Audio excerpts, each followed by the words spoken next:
Engine in the middle, the Benz with it up front, of course, and at the moment that looks to be where the advantage is, right under the rear wing as they go mountain straight up that hill that is so deceptively steep in real light. He's going to have a look into Griffin's Bend. Down the inside goes Craig Baird, winner in Porsche Carrera Cup here last year, beat your old Bleekemolen into that win, and the Ferrari takes the lead, the first official lead change of the race. And good get by the start of at the start finish line, Craig Baird goes through, and the Ferrari just up the toe. The Mercs have got so much torque, but that's the aero effect, and we've talked about it all weekend. They're running less wing than they've ever run here. They've taken all the aero out of the cars, so they're quicker in a straight line, and the Ferrari very squirrely across the top, but already Craig Baird with 5 or 6 car lengths over Tim Slade, and the 4-time Australian Carrera Cup champion driving away in a Ferrari, incidentally. Let's have a look a little bit further back in the field. This is the Motorsport Services Porsche, one of 6 cars that New Zealand-based team has got entered in this weekend's race. They're based out of Hampton Downs, in the new circuit in New Zealand on the North Island. They had a really strong performance here last year. Now, the Class B Porsche dicing with the Donut King Nissan GTR and the Richards GT4 class. So, a bit of a class mismatch here. This is a good early battle. It's just racing up and down the pack here in the Liquid Moly 12 Hour. Let's just have a listen to the Porsche as it dices with the Nissan GTR across the top of Mount Panorama.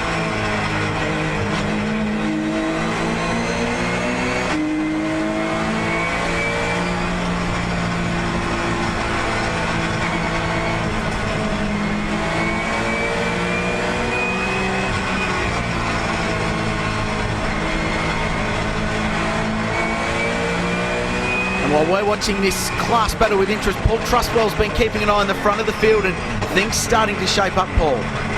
2 Mercedes versus Ferrari battles going on as the lead change at the start finish line that Krelzy wanted. It's an official Trustwell change now. It now can be noted. Excellent, and Craig Baird with that sets the fastest lap of the race by a good 1.5 seconds with a 2:07 flat, and he's going to go lap record chasing very soon. The 27 BMW is rolled backwards out of its pit box and will join the race in about 20 seconds time from the end of pit lane. It's lost a couple of laps or so, the little 1 Series BMW, mainly black car, as it is Craig Baird that leads the race. I've got to tell you, for me, Slady might have just closed up a little bit, and that's the effect of the ebb and flow of traffic on any endurance race, and he's caught traffic in exactly the wrong place as the leader. He's going to have to look down the inside of the dipper. He won't get it done, and all of that hard work in that 1.5 seconds is evaporated in 100 metres. And remember, Craig Baird gets to the traffic first, so he's the pioneer, and by the time he gets through them, they know that they're going to have more traffic coming up with the leader clearing them, so that works in Tim Slade's advantage. Just before, we saw a change for position for 7th and 8th place, with Stephen Richards passing Harold Primar in the Phoenix Racing Audi. So the GP galvanising Lamborghini taking 1 step forward with the 2-time Bathurst 1000 champion behind the wheel. So traffic already playing a role, and that traffic cost Craig Baird almost a full second in that first sector and second sector of this 2-minute and 7-odd-second lap. So that's the ebb and flow that you spoke about, John, and that's going to be like that all day long. And breathe, everybody. 15 minutes of the 12 hours gone, and we simply can't keep up this intensity for the whole race, except nobody's told the drivers that. It is Craig Baird leading from Tim Slade. Thank you, timekeepers, well done. From Mika Salo in 3rd position. He's nearly 3 seconds further back down the road. Then it's Roloff and Russell who are having a decent battle in the 36 Mercedes-Benz and the number 11 Lamborghini. Then the first of the Porsches, and it's Clark Quinn in 6th position, and he's got a little bit of a battle on his hands with Steve Richards in the 48 car coming in up behind him as well.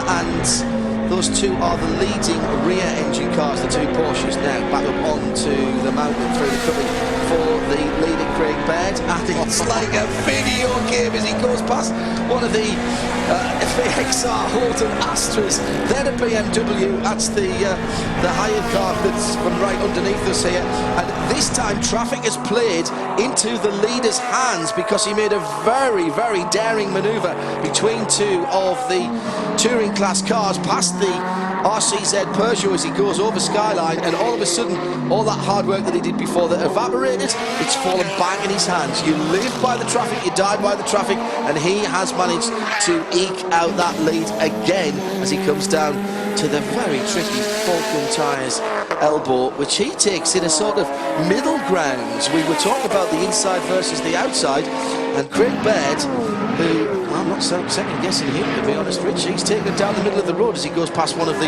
Ginettas. Last time round, Craig Baird 2:09.9. Tim Slade 2-minute 13.0. He lost 4 seconds in one lap, getting bottled up behind the Astro and the BMW at the top of Mount Panorama there. So it'll just ebb and flow all day, but Erebus Motorsport will be under control of that. And team manager Ryan Madison will be on the radio, and the engineers working down there to make sure that their drivers are under control there. Second and fourth at the moment. Roloff still under pressure from David Russell for 5th place. Clark Quinn is 6th in the Porsche, then Stephen Richards 7th in the Lamborghini, Prima 8th in the Audi. First of the Audis, only 8th at the moment. That's remarkable. Greg Murphy 9th, and Wyatt 10th in the AF Corsa Ferrari. And going backwards, Richard, that Audi losing ground on that previous lap there to the GB galvanising Lamborghini. The other battle which is one to look out for is, well, hang on, guys, is the way that got an incident up on the mountain, and it's one of the Porsches has gone around. There's at least 2 cars involved as they're coming up the cutting, and there's a huge amount of smoke there. Can't even identify the cars at the moment until that clears. I think it's one of the Mobil sponsored cars that's gone around, in fact, and also is that the 38 car that's in there as well? Oh, and there was a Ferrari. That's the Maranello car too. Absolutely, Ferrari involved in it. It's lapping traffic, and the Porsche tipped off right, and it's the Ginetta, number 38, one of the AGT cars, the silver Ginetta, that had nowhere to go. Let's take another look, courtesy of our replay. The Maranello car tries to squeeze drivers right, and yeah, Mickey Salo got very aggressive going up the hill and went to the outside, and I don't think the Porsche anticipated that. He just squeezed him down and made contact. Marcus May in that car? I think it might be, John. Yeah, he seemed to be moving to his right in order to avoid a car that was coming up on his left, and that was where Mika Salo was coming through on the inside. Pretty inevitable safety car coming out. So teams taking advantage of the safety car to get some pit stops out the way. We can go back down to Grant Boyd, and he's got more news from GWS Motorsport. Boydo. Yeah, we've seen the 27 car come into the pits a couple of times, which has been disappointing for Alan Shepherd. Alan, can you tell us what the story is? Well, we've been chasing a bit of an electrical problem all weekend, and last night we replaced all the coil packs on the car, and it just appears that 2 of those have failed again today. And all he can do is just keep putting in proprietary parts, and we're really looking forward to trying to get this race happening for ourselves now. I've been here 7 times with this race, and we're not going to stop.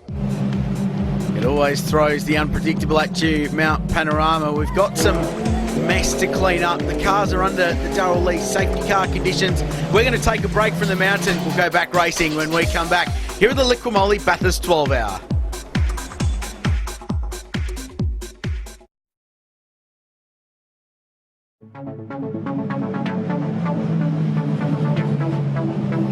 Welcome back to Mount Panorama. It has been an exciting start to the Liquimoli Bathurst 12 Hour. John Hindhoff, this race has been exciting so far, and we're not even a couple of hours in. You really have to come here if you're listening in Europe, in the States, particularly if you're listening in the Middle or Far East. Get yourselves down here for this event. It is superb.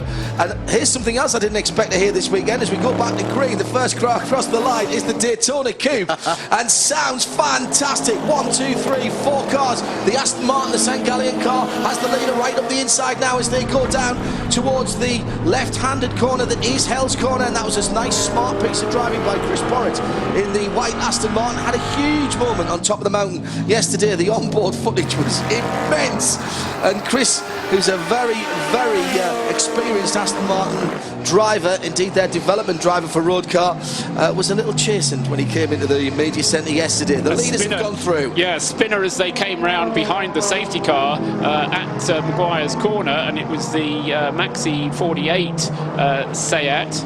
Didn't touch anything and stayed out of trouble. That's the number 70 car. Has got going again, the car that was started by Sam Fillmore.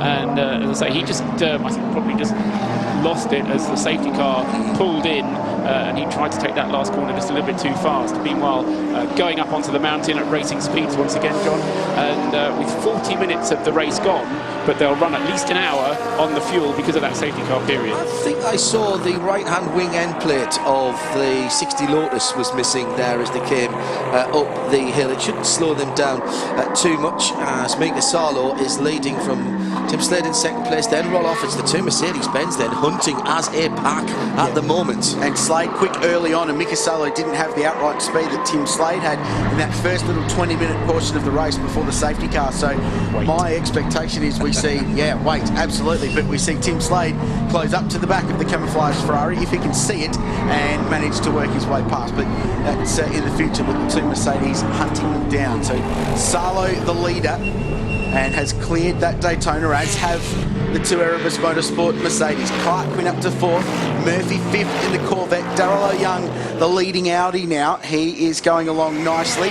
And then we go back to Rob Huff, who's seventh in the number 14 car, Tony Quinn eighth in the GT.